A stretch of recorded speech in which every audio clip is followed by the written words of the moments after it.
talk about organizational structure and what is the importance of the structure in the cross-cultural management. If you look at what we have done so far, you can see this one clearly, what we are planning to do, in the first stage or in the first phase, we were trying to get you familiar with what is a culture, what are the elements of the culture. In the second phase, we went toward more like leaderships and communication. Now we are moving toward some of the more important factors that are contributing to the existence of any organization and how the organization is actually running. One of which is a structure. But what we are trying to do, we're trying to look at it from the cultural perspective. And we are trying to give you the different perspective to what is organizational structure and why do we need organizational structure. For instance, last week, when we were talking about communication and negotiation, when you don't have a structure, when you don't know that one who is in charge, it would be very difficult to know who you're supposed to communicate with or who you're supposed to get the communication from. For that reason, any organization, doesn't really matter in the size, they are small or medium or large, they need to have some kind of a structure. Because it's going to make it clear for the people working there how they need to deal with the issues, daily, short term, medium term, and the long run. So we are trying to look at the elements or the about the structure and its relation with the organizational, with the culture as a matter of fact. So, if you think about this is a very interesting thing. I mean, when you go to any organization, the first thing nobody's going to see, there is something called organizational chart, which is in fact, they are trying to tell you what is the structure of our organization, where are you, or who you are. And if you are looking for some specific person, or you want to know where you are, you know which level of this layer is going to be, you're going to be there. And for that reason, you know that one. So, for instance, if you are in this layer, your manager is there, and you do find out that one, who's going to be your manager, and how you're supposed to communicate with that one, and who's responsible to you, and what do you need to report to someone. So, in fact, very simple, if you look at the definition from the Mullins, and this is the organizational behavior books, very, very traditional organizational behavior book, it's defining the structure as a pattern of the relationship, because this, can't see this one, it clearly communicates with you what is the relationship between the people in this organization and how this relationship exists. So the relationship among the position in the organization and among the member of the organization. Because each of these layers showing the possibly a position, when I'm saying position, it could be a status of the organization, whether you're a supervisor, whether you're a manager, you are a middle manager, senior manager, and who are the people that belong to that layer of the organization. So, but the question is, what we are expecting from organizational structure? What is the reason, what are the reasons actually we need to have the organizational structure? Apart from that one is clearly communicate with everyone, that one who you are responsible for, who you need to report to, you also going to tell you what are the tasks, job, and positions. What are the people that are doing in different layers? What are the tasks they are involved with? What are the jobs they are involved with? And what are the positions they are involved with?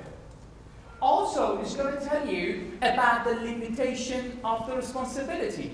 For instance, if you are a supervisor, you have a limited power. And that limited power, you can do some certain thing you can do, some other thing you need to refer it to the higher authority of the organization. So clearly indicate that one, what is your responsibility or that group of people in that layer responsibility, and what are the limitations of that responsibility for that group. Also tell you the hierarchy. It shows that on whether we are a tall organization or flat organization. How far are we going to go for what are the level of the supervision and the management level we have? Are we very flat? We're trying to minimize the level of the supervision or the management level, or we are very tall, we're trying to create the layer over layer over layer to break down the work, if you like. To make it a smaller work, smaller job with the more layer. Whereas in the flat organization, you're looking for the span of control is normally, it become greater, it's become more expanding, because there are limited layers of the supervision and management level. It could also show you that on the level of authority and power as well. When we are looking at the previous this one, you know that one, the person on top here, possibly CEO, has got the ultimate power. And however, having said that, that person is clearly cannot be responsible for what is happening in the lower level here. He's got more important things to think about it.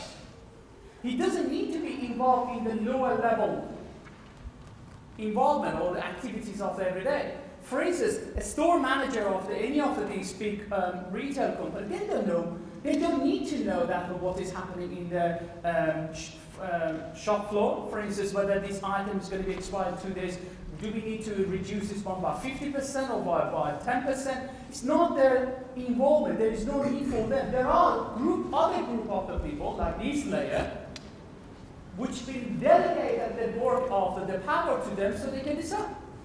So each of these layers, each of these people belong to the layer, they have their own power and authority. But there are limited responsibility, you bring the limited authority and the power as well at the same time. Formal lines of the communication. It clearly also communicates with you how you're supposed to, what is the vertical and what is the horizontal communication. Who are in your layer, which if you need to communicate with them what is happening in the daily, who do you need to talk to, what is vertical, horizontal communication, and also it shows you clearly what are the vertical communication, how these communications, see whether it's a bottom up or top to down, how these communication needs to go through the organization.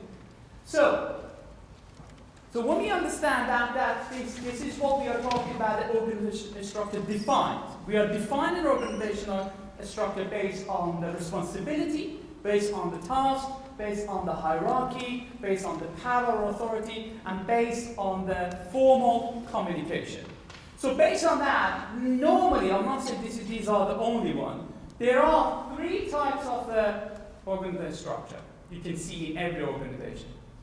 The basic model for that one, which majority of the small, medium, even sometimes the larger organizations use that one, we call the functional structure, which is, if you see that one, is based on they are saying who's the board of director, and then who's the, for instance, what kind of the product we have, and underneath of this product, who is in charge of doing what, who's doing the marketeer, who's the finance manager, who's the admin department. So it's very much based on it's based on the functions happening in the organization.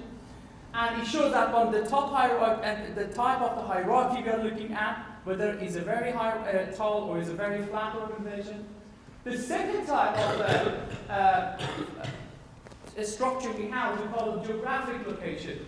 In the geographic location, it's slightly different from the functional one. You can see not only because the board of directors is very broad thing, it's a group of the people. Whereas in the geographic location, you see the more specific of who is in charge, who is related to each part of this organization. Starting with the president, then the vice president, then accounting department, who's in accounting department, accounting manager, marketing manager, then going to the lower level is going to be the supervisor. So it's very much on the geographic elements of the organization. Or the third one, which is normally happening in, rather than saying this one is going to happen in the whole organization, sometimes you can see this one, you're going to the BMW, for instance, or you're going to Toyota, any of these car manufacturers. You could see this one is a limited version of this one in the production layer or the production function of the organization, telling you what we are, how this has been divided. For instance, a company like BMW, if you go to the Mini Cooper in Oxford, they have a company plant over there. The very first thing you're going to see, this one is going to see that. You're going to see who's in charge, and then what are the different layers, for instance, who's in charge of the engine, who's in charge of the painting, for instance, who is in charge of this one, and clearly tell you where they are and who they are. So it shows you that on based on the product and the division involved with that one. But that could be also used for the bigger version, for the bigger organization as well, to show that one, for instance, who's our CEO, where is the manufacturing, and then you have a 4 department like a manufacturing department, sales department, R&D department, and accounting, and then the lower level is going to be who is in charge of each of these department or division, and then underneath of that one is going to be who are other people maybe is working on that department, and so on and so forth. So it's going to be lower and lower, and you can see this one, more details of the people getting involved with this organization. But what is interesting around, I think you all do in the project management, and this is we borrowed this one from the project management, which is being used a lot in the project management. There's something we call matrix structure, which is a very useful way of looking at any organization. And these days, majority of the organizations are trying to communicate with their audience, not only internally, they're trying to externally communicate with the customer based on what we call the matrix structure. Again, if you look at something like WPP, there is the biggest advertising company. When they want to send some information to their customer, the first page you can see this one.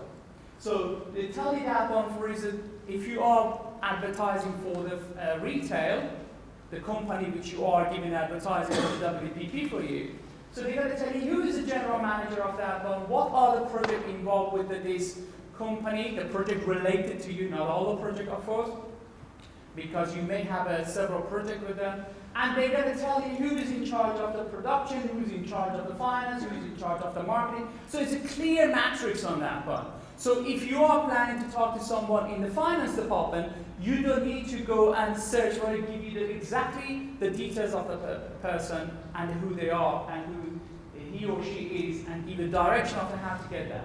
So this matrix type of structure is actually easier to use for not only internally, which is going to make life easy, is also good for the company to communicate with external customers.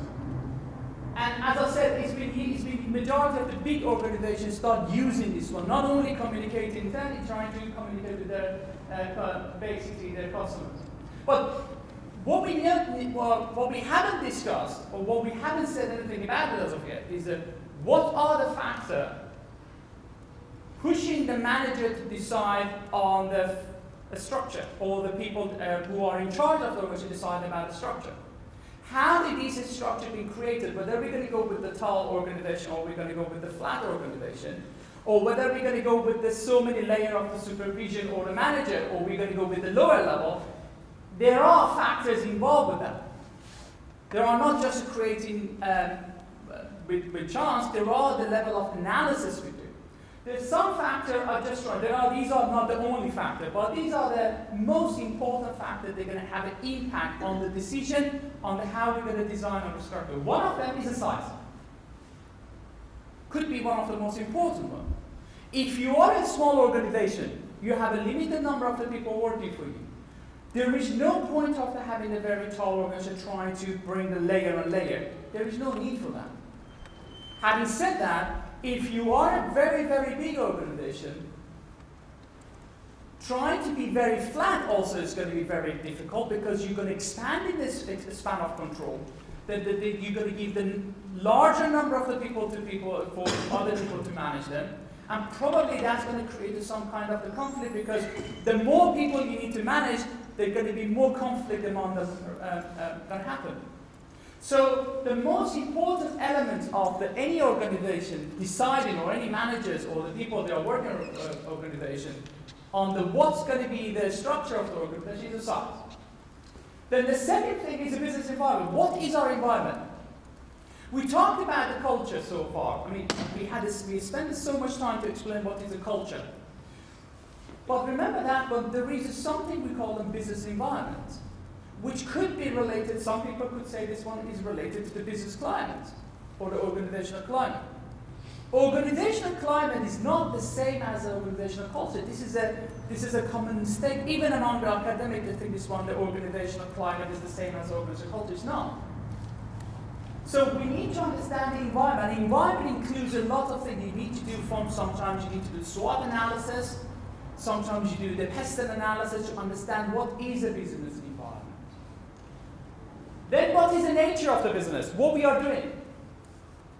If you are a car manufacturer, for instance, and you have so many outsourcing items coming to you, it is very difficult to put these all together and make sure that it's become very flat. For that reason, you're looking at the majority of the car manufacturer, they have a very tall organizational structure. Because most of the thing, BMW again, or Mercedes, 90% of the items they use, they are outsourced. They don't produce them. They give it to somebody outside of the company to produce them. Therefore, when there are these items coming from different parts of the world sometimes, it's very difficult if you do not have a proper structure in place to know how you're supposed to deal with that financially, from the human resource base, from the capital base, from every single aspect of the organization.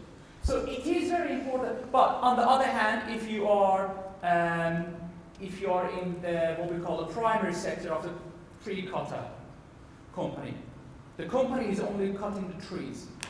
There's a very limited element of the sophistication involved with that, apart from the machinery use, because there is one job you do, you're cutting the trees. Whereas, coming to the production level, which is a second layer of the industry, what we call them, secondary market, it is more sophistication because these trees possibly going to another manufacturer, and the manufacturer with the other item receiving from other companies, they're creating the tables, they're creating the chairs, there is going to be more sophistication involved. So the nature of the job you do has a big impact on what is the size, what is the structure of the organization. Whether we need to have a very simple structure or we need to have a more sophisticated structure. Corporate strategy, if we are a corporate, of course. So because the corporate involved with the different business units, and the different business units, they are doing different things, they're producing different things, the production line might be different, the culture is going to be different, the level of the involvement of the people it might be different. Of course, there is a need for some kind of the sophisticated structure in order to cover this one like an umbrella. Economic situation. Economic and political situation could also be part of the business environment when we are doing the pest analysis as well. So, what is the economic situation we are facing? Sometimes, I was reading the case study yesterday, which was very rightly saying this one, not necessarily the downsizing is the best answer for everything. So as soon as we got to the economic problem, the first thing is coming to the mind of the manager, downsize it. But that it might be that problem, financial problem, is going to be short-term problem. And then after that it goes to the booming situation, what are you going to do? You're going to go back again, reviewing that one, and going back to the same structure? Well, what's going to happen? So it is very important, it's very crucial for the manager to understand there is no single recipe. So if you are saying this one, the first answer, the first response to what the organization is going through difficulty, financial difficulties, downsizing, because of the economic situation going to have a reason on that one, or there is a political influence inside of organization or outside of the organization trying to control you, is going to be the best answer. The case study was about the very, this company creating the Angry Bird. Remember? You know that Angry Bird app? Saying this one, the political influence and the economical influence, because Angry Bird app is that they have lots of other products as well. They have books, they have different things. The political and economical situation involved at this 2 years ago, 2013, pushed them toward the downsizing. Then in 2016, when they become, again, the economy become booming, and for them become very interesting, it was very difficult to go back to the situation they were in 2 years ago. Because they were going through the downsizing, again the recruitment is going to all break into that shorter or smaller structure to become again more sophisticated type of the structure, organizational structure. It's going to cost them a lot of money. So it was actually cheaper for them if you stayed with the same structure, a taller structure at that time for 2 years, and by the time they get to that booming situation of now, they wouldn't need to spend that much of the time or the money to again going back to something they were 2-3 years ago. So it's a very interesting case. It's recently been released on that one. So how are we going to relate this one to culture? What is the relation of the structure to the culture? Why do we need to know about the structure in the cross-culture management? One of the things you need to understand is we spend so much time saying this one, the culture exists in every organization. If doesn't, we as a people, we are given birth and the existence to the organization. Otherwise, organization are just the building, chairs and tables or whatever. We are given the birth and existence. And because of that, we are the group of the people coming with the different value beliefs, what we call the programming of mind. We are coming under umbrella of something called University of Roehampton. And the University of Roehampton, based on this is a structure, and then what we are trying to achieve, the nature of the work we do here, an economical situation, political situation exists in the organization as well as outside of the organization. We are trying to achieve at the end of the 3 years, which you as a people coming to get the knowledge, you are trying to, by the end of the 3rd year, you're going to get some certain level of the service, some certain level of the knowledge, which by the end of that one is going to help you to be employed. So that system we call the program, cultural program. This cultural program is going to be different universities, they have different way of doing that one. That is why you may actually see in the Middlesex University, for instance, they are running this subject yearly. I don't know, I mean, they have 2 semesters they are doing the same subject. We don't do that. And the system, the structure we have here is you going through these systems, they are going to go through the 6 subjects per year, and you're going to get the 360 credit and graduate. Other universities, they may have a 360 credit the same, but they have a different perspective toward it. That is the program design. That is going to shape us as an organization and as a structure of this organization, how you're supposed to go through that one in order to achieve the outcome you are expecting at the end of the 3rd year. And for us, as a people working to help you to get there, it's going to give us a guidance how we're supposed to help you. What are the requirements of the 1st year? What is the requirement of the 2nd year? And what would be the requirement of the 3rd year to push you toward that one, to reach the higher outcome you're trying to achieve in the 3rd year. So, if that is the case, Trump, this gentleman over here, he said this one, there is something every corporate create, and he called it corporate image. Corporate image is that we all heard of the corporate image. I mean, you know that, but when we are talking about the Apple, you automatically got the image from the Apple. If you're talking about the Dell, you create the cell for that and what they are. You know what we are talking about. We call that one image. And that corporate image is extremely important for organization. For instance, Adidas versus the Nike or where are this one, they're trying to create the image for you. When you want to look for the shoes, or if you're a footballer, you're looking for the shoes for the football, you know that Adidas is the best one, or Nike is the best one. Whereas Puma are trying to provide you that on the image, they are very good for the clothing after. So each organization is trying to create that image for you. What is that image? Culture and a structure.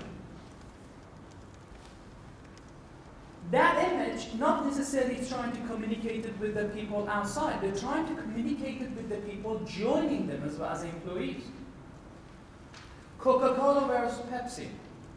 One very, very hierarchy, one very, very flat. So to us, as a customer, it doesn't really matter because it doesn't really, if we go to the restaurant, if they say, sorry, we don't have a Coca-Cola, we have Pepsi, you're not going to say, sorry, no, I'm not going to drink Pepsi because they are very hierarchy. You don't care. But for the people actually working there, they can quite clearly feel that. What is the meaning of the hierarchy? When you go into the Coca-Cola, if it's somebody trying to move from Coca-Cola coming to Pepsi, it clearly feels that one. So that is why the point of the being featured, remember very first time when we were talking about leadership, we were talking about people realize whether they fit for this organization or not. You realize that. Apple was in the verge of the bankruptcy because they thought this one, the head of the Coca-Cola, the board for the Apple is going to be the best fit to direct the Apple for the future because they were growing very fast. But then that realizes it was a dramatic mistake. Because the way they structured and designed at the very beginning was different. Because they were looking at the being innovative, not the being hierarchy, because Coca-Cola is all about the hierarchy, secrecy. It's all about the secret. How many years that Coca-Cola exists? 170 something years? Still we don't know what is a formula. We still don't know what is a formula. Whereas Apple, I'm not saying they're going to release a formula, but I'm just saying it's all about the being innovative, risk-taking. There is no risk in Coca-Cola as such. There is one product with the same formula for a very long time. They only change that one whether it's a 0 calorie or not calorie with a different flavor or not. This is the same. There is no innovation on it. So the person with that mentality, with that kind of structure in mind, coming to a very innovative, very, very market-orientated organization, of course cannot direct the organization to the best of it. So he came up with these kind of, it's very similar to the CBF. Remember that one, this one? Remember? We talked about it in the organizational culture one. So we said that there are two basically axes here, one flexibility, stability, internal, external, and we created 4 quadrants. He did a similar thing by creating that one, but this time he said there are 2 axes. One is egalitarian versus hierarchical, and one whether you are person orientated or you are task orientated. Based on that, he came up with these 4 quadrants: incubator, guide and decide, Eiffel Tower, and family orientation. He defined them in terms of the same phrases. When we're talking about a family organization, is a person orientated, is importance of that one is person, is who you are working with. It's similar, very similar to what we discussed in the organizational culture, clan culture, which is about the family orientation, about the coherence, about the team building, is about the feeling you belonging to the organization. So that's similar to the clan culture. Then he introduced also Eiffel Tower, which is a very role-oriented, highly task-centered and hierarchical. You could say this one, you could argue this one is similar to this part. This is the market, which is looking at an outside perspective. They are looking at what is the market asking for us. How do we need to respond to the outside market? So then he said we have incubator is a fulfillment-oriented, highly personalized and egalitarian. And finally, guided besides a project-orientated. Again, it's very much task-orientated, highly task-oriented and egalitarian. Look at that. What is very interesting about this one, look at the countries. I didn't want to talk about the national culture, and I'm not going to talk about the national culture as such, but I thought it's interesting to look at the countries. For instance, look at the USA.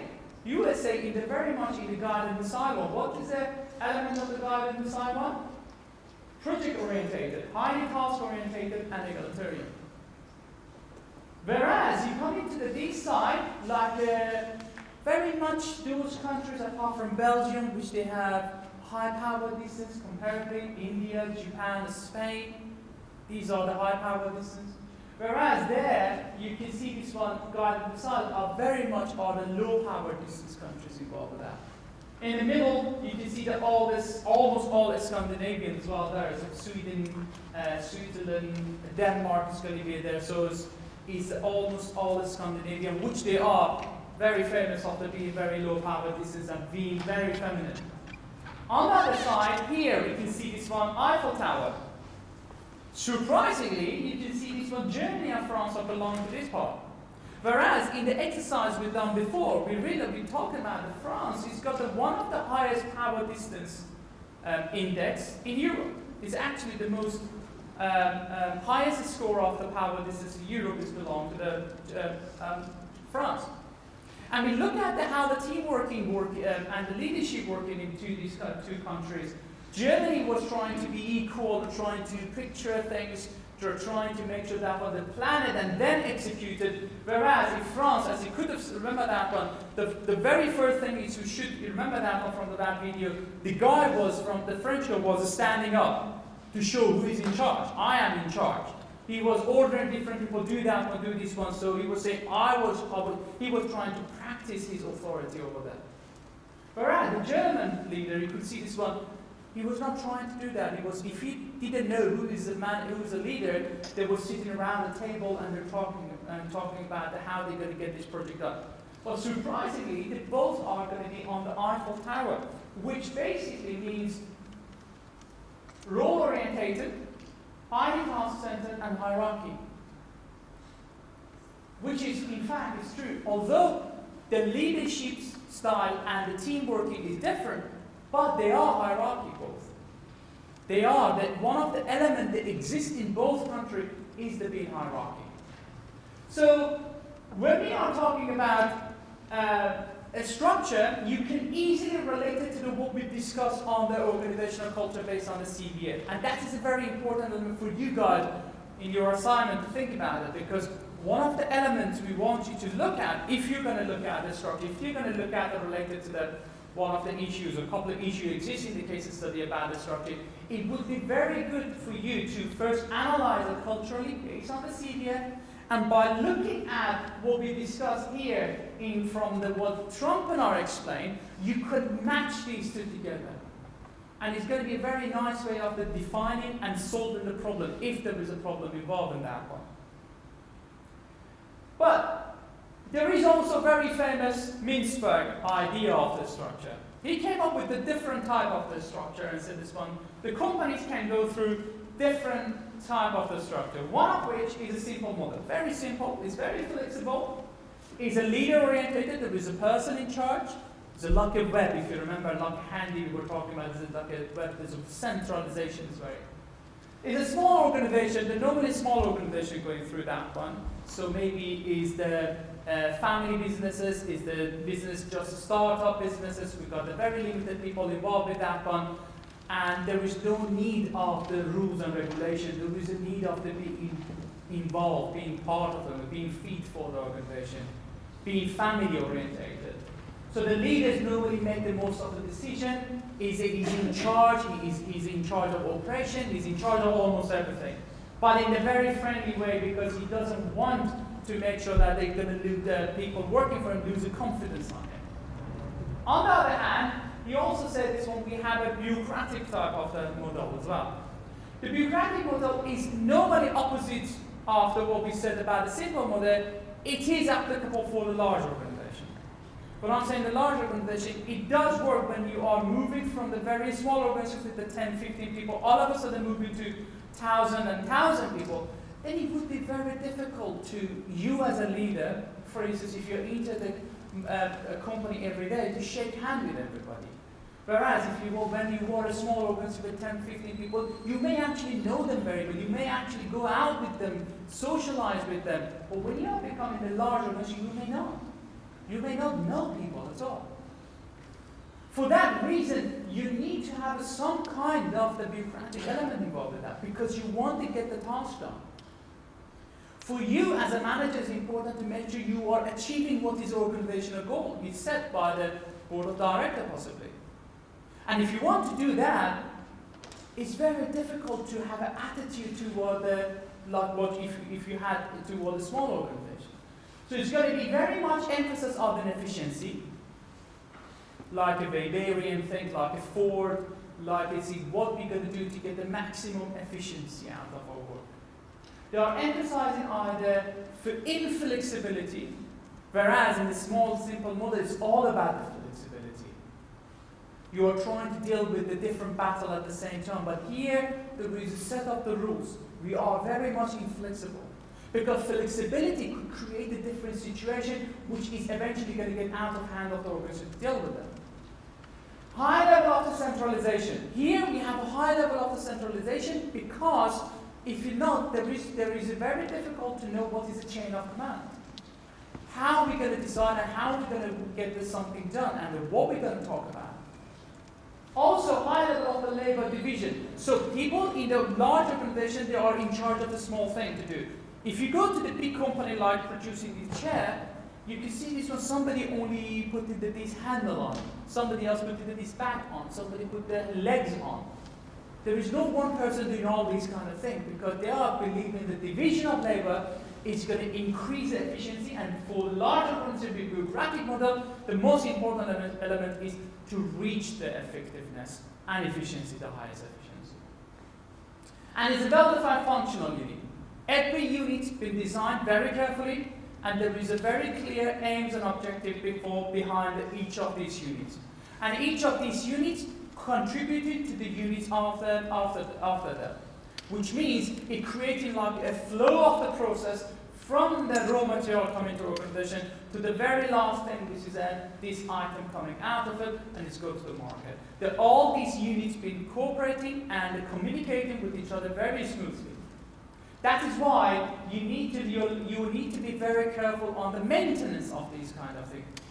When we are looking at the companies like, again, the car manufacturer or a sophisticated company like a computer or something, if they do not have the level of the maintenance, a correct level of the maintenance, then if it's something going to go wrong, because each of these units contributing to the unit after that, then you can see that the damage is the more significant than the small organizations on that.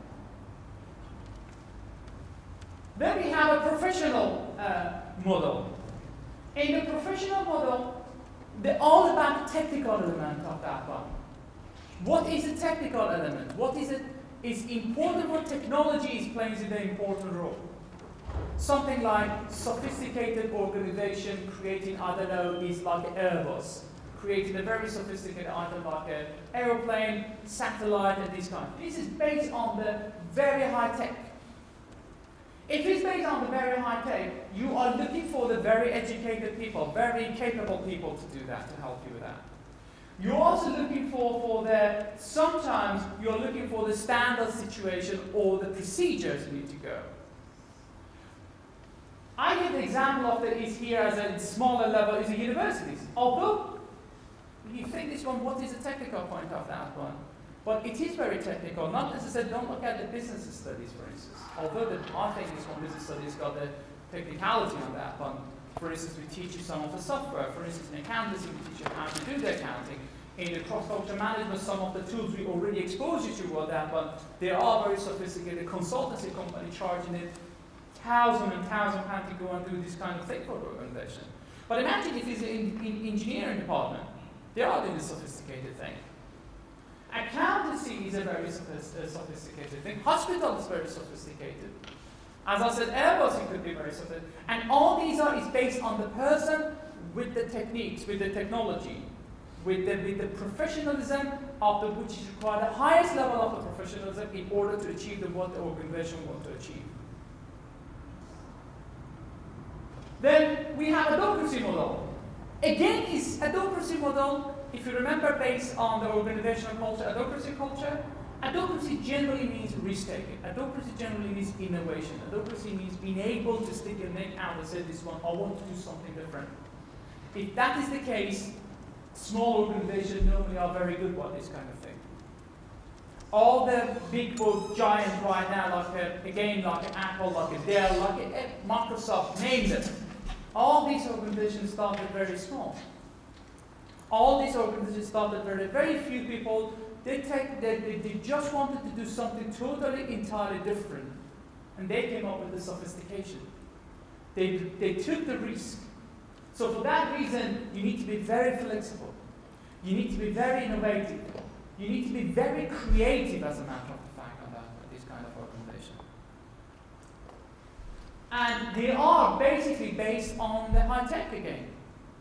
They are doing a small thing, they are very sophisticated, but they're going to be very high tech. So in that case, they need somebody with the highest level of, professionalism. But this time, they are a smaller organization. That's why the flexibility works here. Whereas in the previous one we talked about, is although it's a highly technical, but because it's a large organization, sometimes the university is a large organization, we cannot be quite flexible as such. We cannot quite innovative or risk-taking. Although we try, we love to think universities are the type of organization that are taking risks. But honestly, sometimes we believe there is a level of the limitation involved with what kind of the risk we can take, what kind of the innovation we can go through or something. We've been talking about the blended learning forever. I mean, there is an argument against an argument for that one, whether blended learning is a good thing or bad thing. But why do we think it's taking so much time and effort for the university to go through that kind of a thing, which is literally is a future of the education. We know it's a future of the education based on that. Because of that element of the inflexibility exists in the larger organization like us. Whereas in a smaller organization, that inflexibility doesn't exist. They are very flexible because they are responsible to the customer they want to get. Why do you think big companies like a Google are like an eagle sitting up the mountain all the time? They are looking for the small, intelligent people creating something new, and just the first thing they're going to buy them and trying to eat them. To buy them, in that case means to buy the item from them. There was a news the day before yesterday, a 15 years old boy in Richmond. He created some kind of the app. I was on the way I was listening to it. I didn't get what is that app for. Google offered him £15 million to buy that app. 15 years old, coming with the app. Google is not stupid. He saw something on this app is going to be in the future, it's going to be how big it's going to be. They are willing to pay the £15 million to this 15 years old boy. So, as a smaller organization, sometimes they are threatened by this big one, like a Google, like a Yahoo or something, because they are looking for this kind of thing. And one of the very basic type of the Mintzberg structure is a divisional one. Different divisions. Why do we need a different divisions? If you have a different division because you are a very large organization.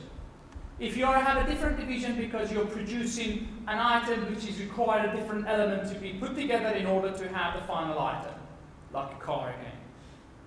If you have a division, not necessarily everybody can be expert in everything they do. Maybe somebody is very good with the braking, or in the car manufacturer I used to work. We had a clear division in Toyota. I mean, sometimes our division was I was part of the engine department, and we were in Tokyo. Our brake and wheel was in Nagasaki. We never met them. Or in fact, the exhaust pipe and everything was in Hiroshima. Because there was a division. We were the part of what we call an engine design. Engine layout, engine design. Somebody was in the part of the plants and the painting that, but they have their own division. Because it's a very big organization.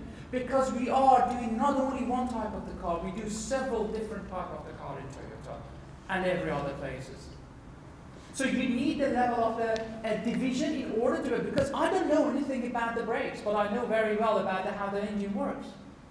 I don't know how is the best way of the painting the car. I don't know anything about the steel, the material used for the car. But I am very good. I know how the engine is supposed to work and what is the differences between the engine. I know how that works. And that makes us division.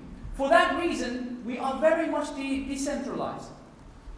In the engine department we used to work, we had our own meetings.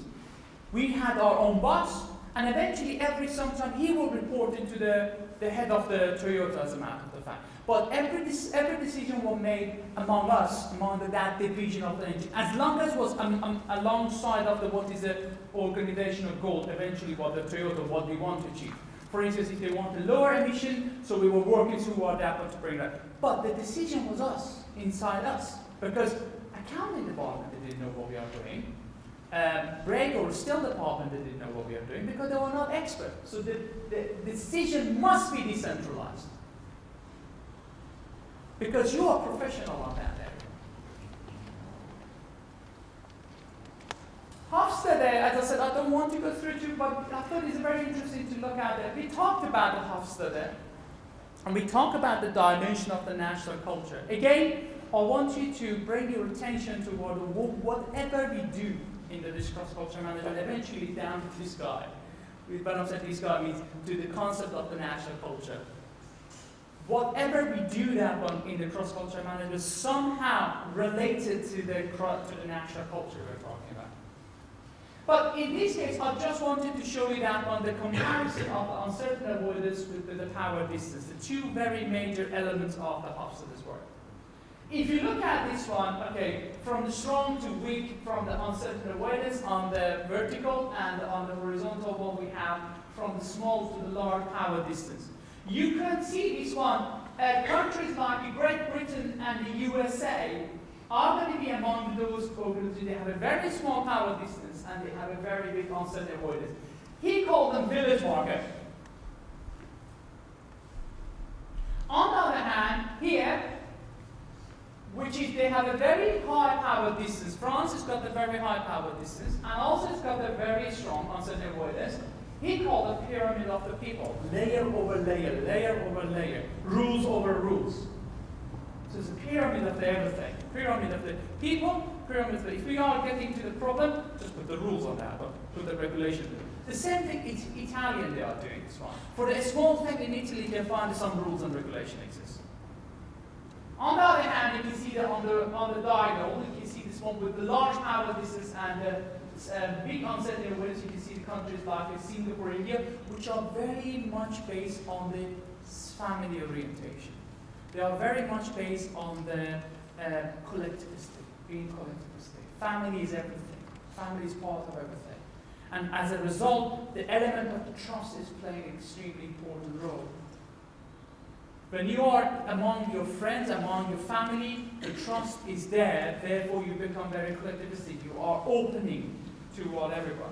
But as soon as you're coming out of this circle of the trust, you become extremely individualistic because you don't trust other people. For that reason, you become in a very high power distance when you come into the society. On the other hand, here we can see this one with the low power distance and a strong uncertainty awareness. We have countries like Germany and Israel as well. So the point of what I'm trying to say is, if you think about that there's one national culture element of the Hofstede, and if you think about the organizational culture CBF we mentioned, you can bring these two together and put them together to explain and define what is organizational structure.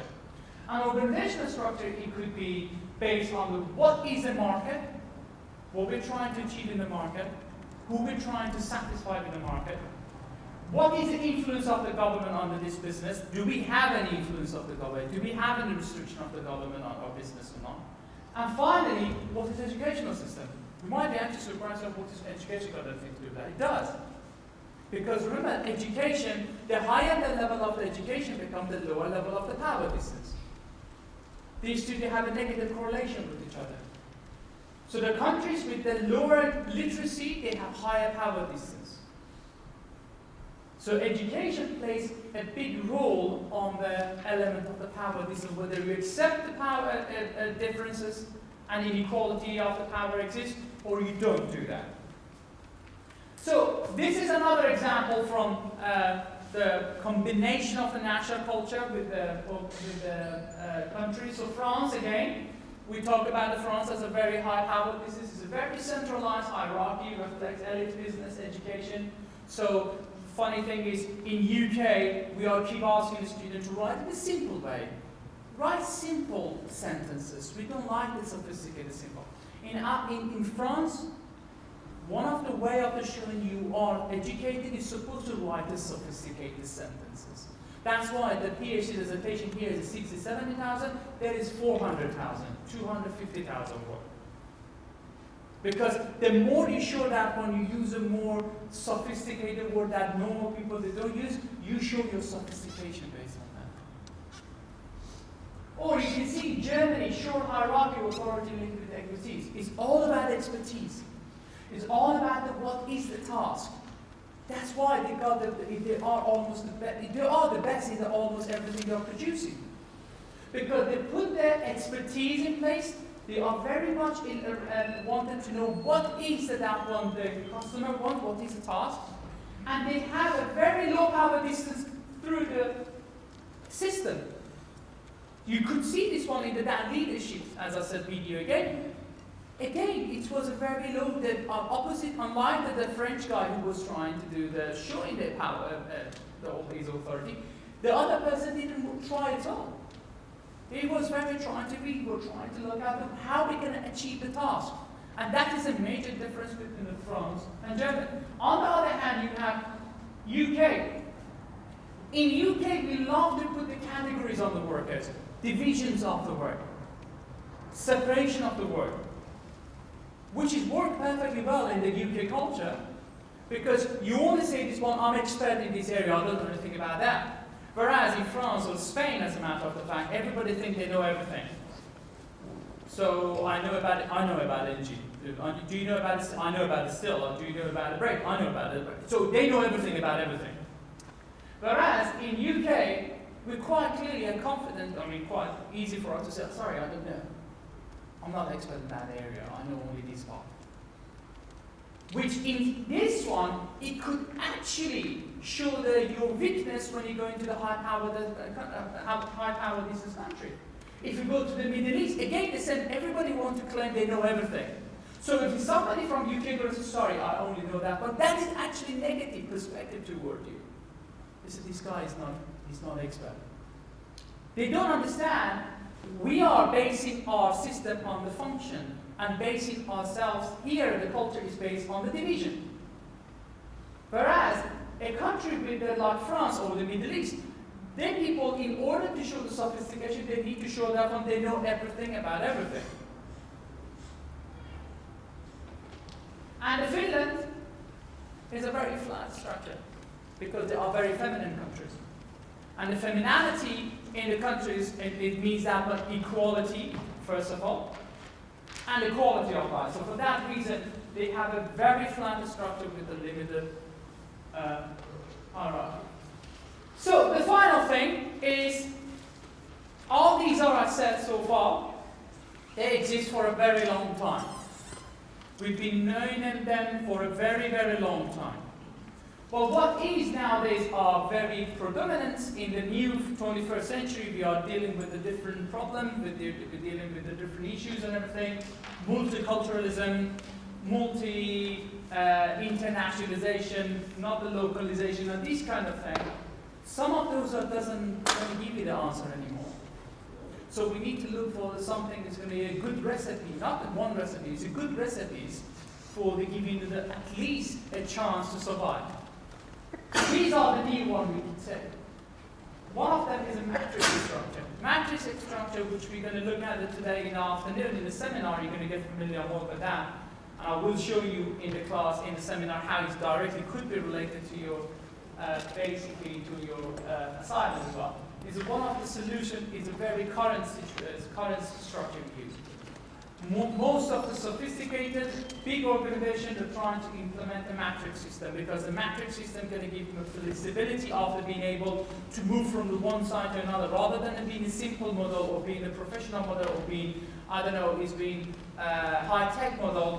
You're going to have a combination of all these on. At the same time, it depends on which situation you're in, you can implement it. So the flexibility on that one, the matrix structure, is very important, and it gives you that flexibility to be able to adjust and adapt yourself to the situation you're facing. Which, as I said, we're going to talk about this one today in the lecture.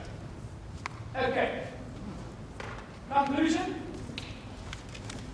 Conclusion is that although you may at the beginning think this one, what would be the point of doing the structure, organizational structure, it is extremely important for you, not only for the cross-culture management to understand. Next year you're going to study something called a strategy, corporate strategy. Is one of the major contributors to that one, it could be the structure. And also, when you're going back, you need to understand how the structure of the organization works in order to be able to implement the change if there is a change needs and you want to do anything to improve the organization and improve the effectiveness. Thank you very much. See you in the seminar. Oh, by the way, guys, John Pettigrew is not going to come today, so can I ask you